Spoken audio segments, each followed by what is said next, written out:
আপনি আপনি আমার বাসায় কি করেন? আমার বাসায় কখন আসছেন আপনি? আর আপনি ঢুকতে দিচ্ছে কে? আমি একাই চলে আইছি। আপনি তো আমার কার্ড দিছিলেন, ওইটা দেখা দেখে এই পর্যন্ত আইছি।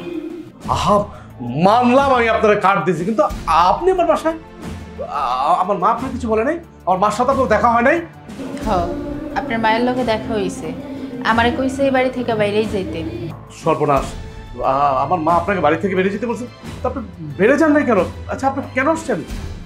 আমাকে বলেন কেন আসছেন? তাছাড়া আপনি আবার চা নিয়ে আসছেন কি? ঘটনা কি আমাকে একটু বলে বলেন তো। আপনি যেদিন আমাকে বাড়িতে গেছিলেন, আপনি তো একটা রাত ছিলেন। আপনার থাকাতে জানেন কত কিছু হয়ে গেছে। আপনার রাইখা আমার বাবা মান সম্মান সব কিছু নষ্ট হয়ে গেছে। আমার চরিত্র নিয়ে কথা কইছে কইছে জানেন, আমার বাবা নাকি আমারে দিয়ে ব্যবসা করে, ঘরের মধ্যে পরপুরুষে ঢুকাইয়া দেয়। এসব কথা বাবা সহ্য করতে না পাইরা বাবা স্ট্রোক করে। বিশ্বাস করে, আমি যদি সমস্যায় না পড়তাম আপনার এই বাড়িতে আমি আইতাম না। আমি অনেক বড় সমস্যায় পড়ছি।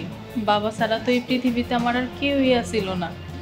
আর এখন এই জায়গায় আইসি আপনার ভরসায়। আপনি দয়া করে আমার এই বাড়ি থেকে তাড়াই দিয়েন না, আমার একটা ব্যবস্থা করে দেন।